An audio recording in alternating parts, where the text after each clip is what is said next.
ಪುಟ್ಟ ಬೀಜವು ಹೇಗೆ ಹೂವು ಹಣ್ಣುಗಳನ್ನ ಬಿಡುವ ಸಸ್ಯವಾಗಿ ಬೆಳೆಯುತ್ತೆ ಮತ್ತು ಮತ್ತೆ ಹೊಸ ಬೀಜಗಳನ್ನ ಉತ್ಪಾದಿಸುತ್ತದೆ ಅಂತ ನೀವು ಯಾವತ್ತಾದ್ರೂ ಯೋಚನೆ ಮಾಡಿದ್ದೀರಾ?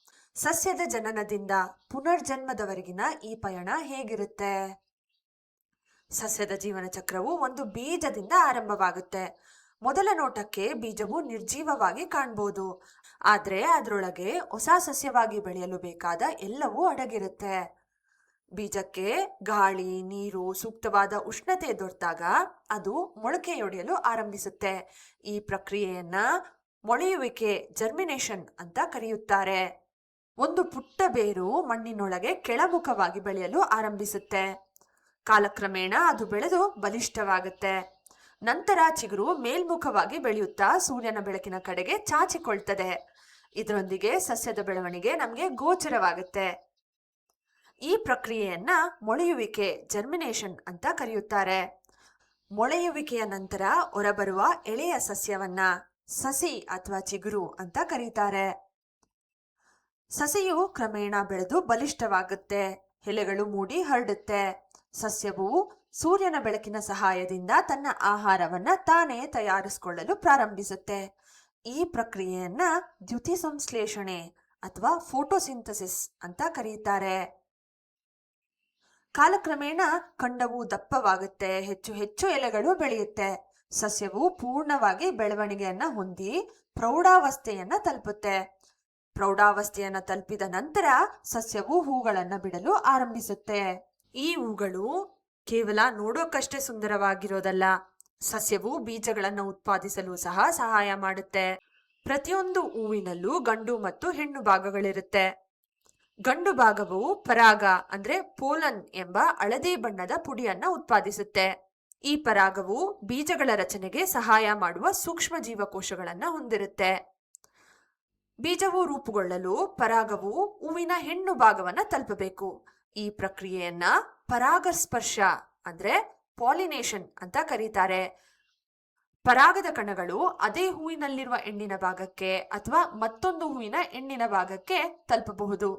ಈ ಪರಾಗದ ವರ್ಗಾವಣೆ ಗಾಳಿ, ನೀರು ಅಥವಾ ಜೇನ್ನೊಣ ಮತ್ತು ಚಿಟ್ಟೆಗಳಂತಹ ಕೀಟಗಳ ಸಹಾಯದಿಂದ ನಡೆಯುತ್ತೆ. ಈ ಕೀಟಗಳು ತಮಗೆ ತಿಳಿಯದಂತೆಯೇ ಪರಾಗವನ್ನ ಒಂದು ಹೂವಿನಿಂದ ಮತ್ತೊಂದು ಹೂವಿಗೆ ಸಾಗಿಸುತ್ತೆ. ಪರಾಗವು ಹೂವಿನ ಹೆಣ್ಣಿನ ಭಾಗವನ್ನ ತಲುಪಿದ ನಂತರ ಒಂದು ವಿಶೇಷವಾದ ಪ್ರಕ್ರಿಯೆ ನಡೆಯುತ್ತೆ. ಇದನ್ನ ಸ್ವಲ್ಪ ಹತ್ತಿರದಿಂದ ನೋಡೋಣ. ಪರಾಗದಲ್ಲಿರುವ ಒಂದು ಸೂಕ್ಷ್ಮ ಜೀವಕೋಶವು ಹೆಣ್ಣಿನ ಭಾಗದಲ್ಲಿರುವಂತಹ ಮತ್ತೊಂದು ಸೂಕ್ಷ್ಮ ಜೀವಕೋಶದೊಳಗೆ ಸೇರಿಕೊಳ್ಳುತ್ತೆ. ಈ ಸೇರುವಿಕೆಯನ್ನ ಫಲೀಕರಣ, ಫರ್ಟಿಲೈಸೇಷನ್ ಅಂತ ಕರೀತೇವೆ. ಇದರ ಪರಿಣಾಮವಾಗಿ ಒಂದು ಬೀಜ ರೂಪುಗೊಳ್ಳೋದು.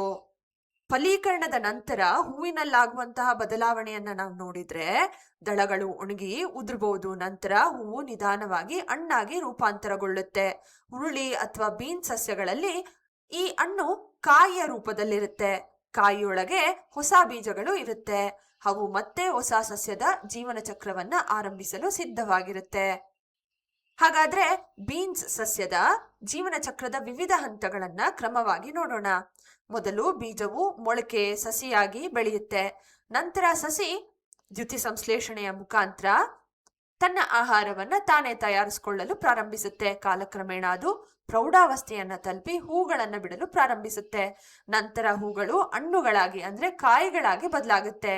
ಆ ಕಾಯಿಗಳೊಳಗೆ ಹೊಸ ಬೀಜಗಳು ಬೆಳೆದಿರುತ್ತೆ. ಕೊನೆಗೆ ಮೂಲ ಸಸ್ಯವು ಸಾಯುತ್ತೆ. ಆದ್ರೆ ಆ ಬೀಜಗಳಿಂದ ಮತ್ತೆ ಹೊಸ ಸಸ್ಯಗಳು ಹುಟ್ಟಿ ಜೀವನ ಚಕ್ರವನ್ನ ಪುನರಾರಂಭಿಸುತ್ತೆ. ಈಗ ಮತ್ತೊಂದು ಪುನರಾವಲೋಕನವನ್ನ ಮಾಡೋಣ. ಸಸ್ಯದ ಜೀವನವು ಬೀಜದಿಂದ ಆರಂಭವಾಗುತ್ತೆ. ಸೂಕ್ತ ಪರಿಸ್ಥಿತಿಗಳು ದೊರೆತಾಗ ಬೀಜವು ಮೊಳಕೆಯಾಗಿ ಹೊರಬರುತ್ತೆ. ಮೊಳಕೆ ಸಸ್ಯವಾಗುತ್ತೆ. ನಂತರ ಪ್ರೌಢಾವಸ್ಥೆಯನ್ನ ತಲುಪುತ್ತೆ. ನಂತರ ಅವು ಹಣ್ಣುಗಳಾಗಿ ಅಂದ್ರೆ ಕಾಯಿಗಳಾಗಿ ರೂಪಾಂತರಗೊಳ್ಳುತ್ತೆ. ಕಾಯಿಗಳೊಳಗೆ ಬೀಜಗಳು ಇರುತ್ತೆ. ಆ ಬೀಜಗಳಿಂದ ಮತ್ತೆ ಹೊಸ ಸಸ್ಯಗಳು ಬೆಳೆಯುತ್ತೆ. ಬೀಜದಿಂದ ಸಸ್ಯವಾಗಿ ಬೆಳೆಯೋದು ಮತ್ತು ಮತ್ತೆ ಬೀಜಗಳನ್ನು ಉತ್ಪಾದಿಸುವ ಈ ಸಂಪೂರ್ಣ ಪಯಣವನ್ನೇ ಸಸ್ಯದ ಜೀವನ ಚಕ್ರ ಎಂದು ಕರೆಯುತ್ತಾರೆ.